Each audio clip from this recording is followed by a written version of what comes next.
بسم اللہ الرحمن الرحیم۔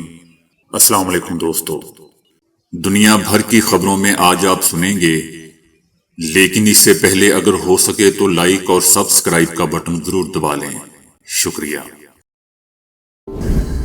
سعودی کابینہ نے غزہ سے فلسطینیوں کی جبری بے دخلی کو مسترد کر دیا ہے۔ سعودی ولی عہد شہزادہ محمد بن سلمان کی زیر صدارت سعودی کابینہ کا اجلاس ہوا۔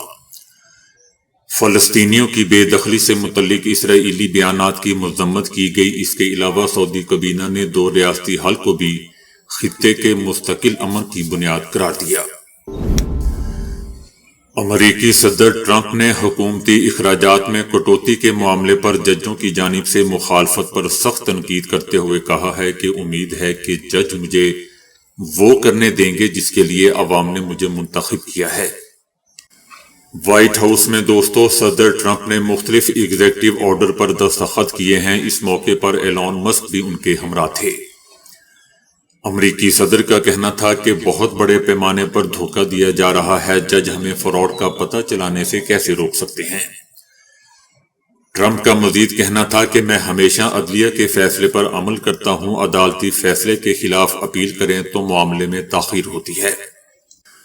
صدر ٹرمپ کا کہنا تھا کہ یو ایس ایڈ کرپٹ ادارہ ہے، اگر جج کہیں کہ ہم کسی عمل کا جائزہ نہیں لے سکتے تو یہ ملک کے لیے افسوسناک ہوگا۔ امریکی صدر کا کہنا تھا کہ جو عدالت کہے کہ صدر یا کوئی عہدیدار معاملات کا جائزہ نہیں لے سکتا تو وہ ملک ہی نہیں ہوگا۔ ایلان مسک بھی حکومتی محکمے کا دفاع کرنے پر ٹرمپ کے ساتھ کھڑے ہو گئے۔ ان کا کہنا تھا کہ محکمہ خزانہ میں ادائیگی کے نظام میں خرابیاں دور کریں گے۔ فلسطینیوں کو فنڈنگ سے متعلق بیان جھوٹا ثابت کرنے پر ایلان مسک نے صحافیوں سے کہا کہ میری کہی ہوئی کچھ چیزیں ٹھیک ہو سکتی ہیں۔ ایران نے صدر ٹرمپ کے اشتعال انگیز بیانات کے سنگین نتائج ہونے سے خبردار کر دیا ہے۔ ایران کا کہنا ہے کہ صدر ٹرمپ کے دھمکی امیز بیانات انتہائی تشویشناک اور غیر ذمہ دارانہ ہیں۔ ایران کا یہ بھی کہنا تھا کہ صدر ٹرمپ کے لاپرواہ اشتعال انگیز بیانات بین الاقوامی قانون کی کھلی خلاف ورزی ہے۔ سلامتی کونسل کو ایسے نامناسب بیانات کے سامنے خاموش نہیں رہنا چاہیے۔ ایران کا کہنا تھا کہ کسی بھی جارحیت کے سنگین نتائج برآمد ہوں گے اور ذمہ داری امریکہ پر عائد ہوگی۔ کسی بھی جارحانہ اقدام کے خلاف اپنی خود مختاری، علاقائی سالمیت اور قومی مفادات کا بھرپور دفاع کریں گے۔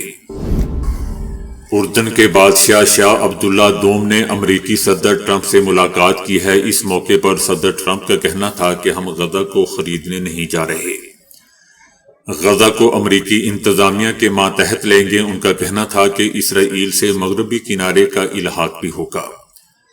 اردن مصر میں زمین کے کچھ حصے ایسے ہیں جہاں فلسطینی حفاظت سے رہ سکتے ہیں۔ 99% امید ہے کہ مصر کے ساتھ مل کر حل نکال لیں گے، جبکہ شاہ عبداللہ کا کہنا تھا کہ ہمیں وہ کرنا ہے جو ہمارے اور سب کے مفاد میں ہو، ہمیں ابھی مصر کی طرف سے آنے والے منصوبے کا انتظار کرنا چاہیے۔ حماس نے غزہ کی پٹی سے فلسطینیوں کو بے دخل کر دینے پر مبنی امریکی صدر ٹرمپ کے بیان کی ایک مرتبہ پھر دوستوں شدید مذمت کی ہے۔ حماس کا کہنا ہے کہ ایسے بیان کا مقصد مسئلہ فلسطین کو سرے سے ہی ختم اور فلسطینیوں کے قومی اور مسلمہ حقوق کو نظر انداز کر دینا ہے۔ حماس نے خبردار کیا ہے کہ فلسطینیوں کی بے دخلی کا یہ منصوبہ کبھی کامیاب نہیں ہوگا، بلکہ اسے اس جیسے تمام منصوبوں کو مسترد کر دینے والی فلسطینی، عرب اور اسلامی ممالک کے مشترکہ موقف کا سامنا بھی کرنا پڑے گا۔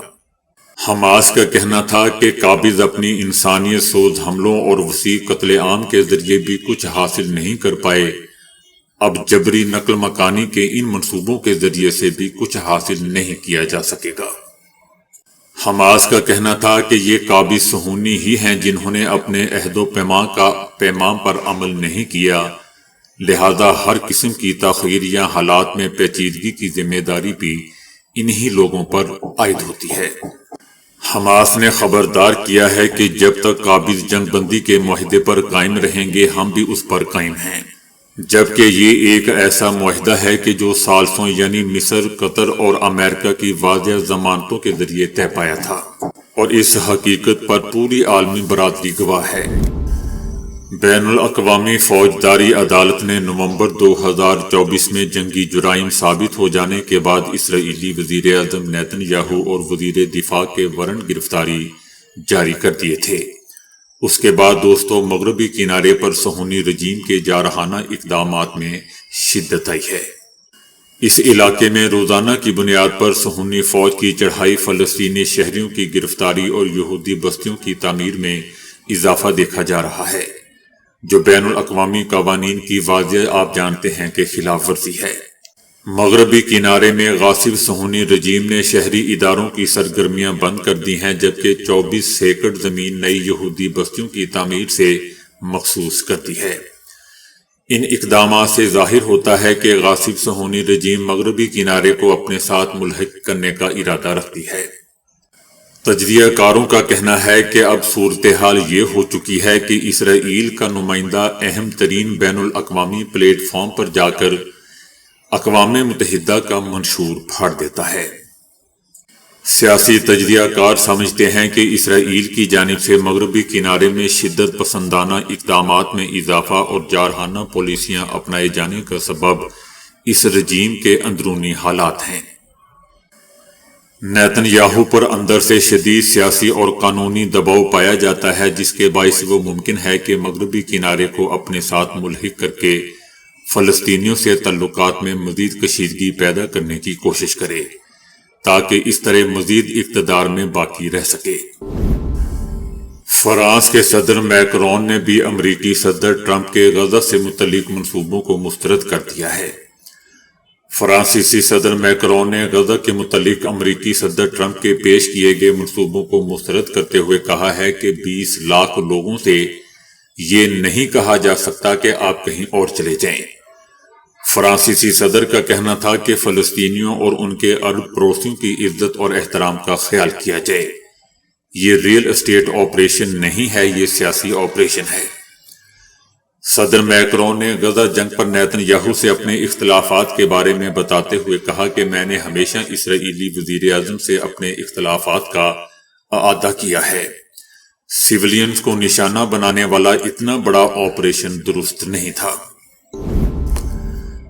جنوبی کوریا نے کہا ہے کہ شمالی کوریا نے روس کو 200 طویل فاصلے تک مار کرنے والے توپ خانے فراہم کیے ہیں۔ یہ روس اور شمالی کوریا کے درمیان بڑھتے ہوئے عسکری تعلقات کی عکاسی کرتا ہے۔ جنوبی کوریا کا کہنا ہے کہ شمالی کوریا نے روس کو تقریباً 11,000 فوجی میزائل، 200 توپ خانے اور بڑی مقدار میں گولہ بارود فراہم کیا ہے۔ شمالی کوریا آئندہ بھی مزید فوجی اسلحہ اور گولہ بارود فراہم کر سکتا ہے۔ امریکہ نے بھی کہا تھا کہ گزشتہ سال شمالی کوریا نے 10,000 سے زائد فوجی روس بھیجے تھے تاکہ روس کو یوکرین کے خلاف جنگ میں مدد دی جا سکے۔ یوکرین نے دعویٰ کیا تھا کہ اس کے فوجیوں نے کورسک کے علاقے میں کئی شمالی کوریائی فوجیوں کو مار دیا ہے یا گرفتار کیا ہے۔ روس اور شمالی کوریا نے ان دعووں کی تصدیق نہیں کی، تاہم گزشتہ سال روسی صدر پوٹن نے شمالی کوریا کے دورے کے دوران ایک معاہدے پر دستخط کیے تھے جس میں باہمی دفاعی شکست شامل تھی۔ چائنا نے بھی امریکی صدر ٹرمپ کی فلسطینیوں کو غزہ سے جبری بے دخل کر کے کسی دوسرے ملک بسانے کے منصوبے کو ناقابل قبول قرار دیتے ہوئے مسترد کر دیا ہے۔ چائنا کا کہنا ہے کہ امریکی صدر کی غزہ سے متعلق نئی پالیسی کے بارے میں ہم اس کو مسترد کرتے ہیں۔ چائنا نے دو ٹوک انداز میں کہا ہے کہ غزہ صرف اور صرف فلسطینیوں کا ہے، یہ ان کی یہ آبائی سرزمین ہے۔ یاد رہے دوستو کہ صدر ٹرمپ کے اس منصوبے کو فلسطینیوں، حماس، عرب ممالک، اقوام متحدہ اور دیگر ممالک بھی مسترد کر چکے ہیں۔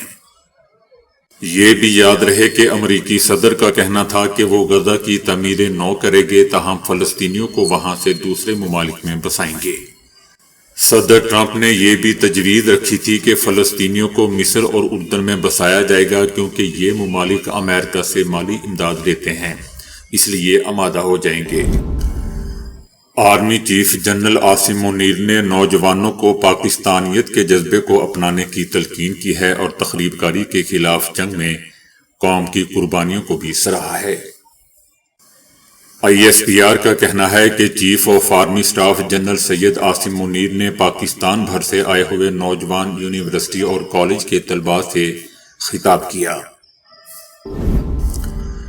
قادیانیت سے تائب ہو کر اسلام قبول کرنے والی بچی کی تصنیف کی تقریب رونمائی سے خطاب کرتے ہوئے مولانا فضل الرحمان کا کہنا تھا کہ آج بھی ٹرمپ کہتا ہے کہ میں غزہ کو خرید لوں گا، یہ ایک مرتبہ پھر نو آبادیاتی نظام کا آغاز ہے۔ دنیا کے کسی بھی آزاد ملک کی حریت کے لیے ہم لڑیں گے۔ مولانا فضل الرحمان کا کہنا تھا کہ یہ کتاب ایک ایسی بہن کی رویداد ہے جو دائرہ اسلام میں داخل ہوئی ہے اور جس نے کفر کو چھوڑ دیا ہے۔ اس بچی کو خراج تحسین پیش کرتے ہیں۔ دین اسلام ہی آخری راستہ ہے جو حق کا راستہ ہے۔ اس بچی کو جن لوگوں نے سہارا دیا میں انہیں بھی خراج تحسین پیش کرتا ہوں۔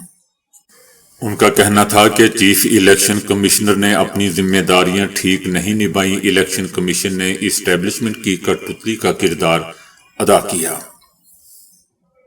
مولانا فضل الرحمان کا کہنا تھا کہ چیف الیکشن کمشنر سکندر سلطان راجہ سے منصفانہ الیکشن کی امید رکھنا حماقت ہوگی۔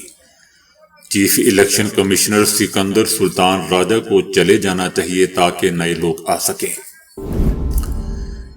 عمران خان کی جانب سے تیسرا کھلا خط army chief general Asim Munir کو بھجوانے کا فیصلہ کیا گیا ہے، جس میں انہوں نے عام انتخابات 2024 میں مبینہ دھاندلی کا معاملہ اٹھایا ہے۔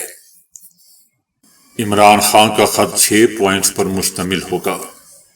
عمران خان نے خط میں لکھا ہے کہ منی لانڈرز کو اقتدار میں بٹھایا ہوا ہے۔ عمران خان کے تیسرے خط کے مدرجات ابھی سامنے آنے باقی ہیں۔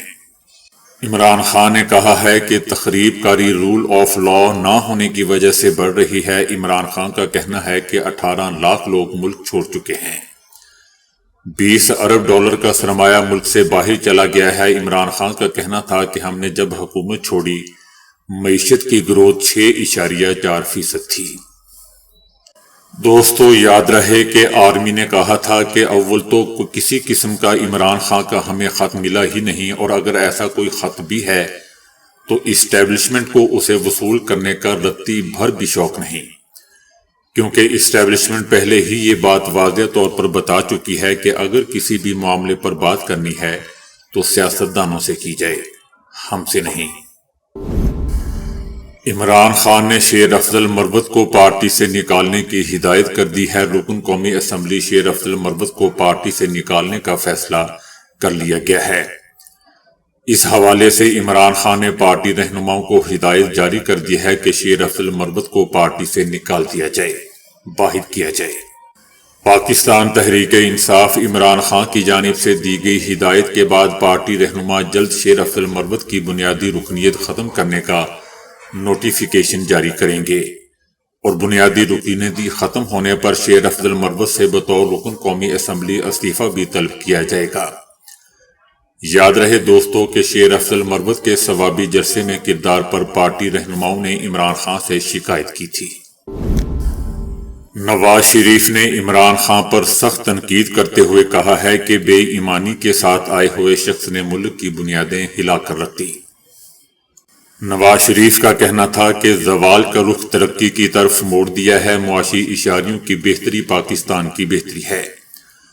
معیشت میں بہتری لا کر ایک بار پھر پاکستان کو سنوار دیں گے۔ پالیسی ریٹ میں 22 سے 12% کی کمی سے معاشی سرگرمیاں بڑھ رہی ہیں، معیشت کو فائدہ ہو رہا ہے، روپیہ طاقتور ہو رہا ہے، گروتھ بڑھ رہی ہے، اسٹاک ایکسچینج بلند ترین سطح پر ہے، مہنگائی کم ہو رہی ہے۔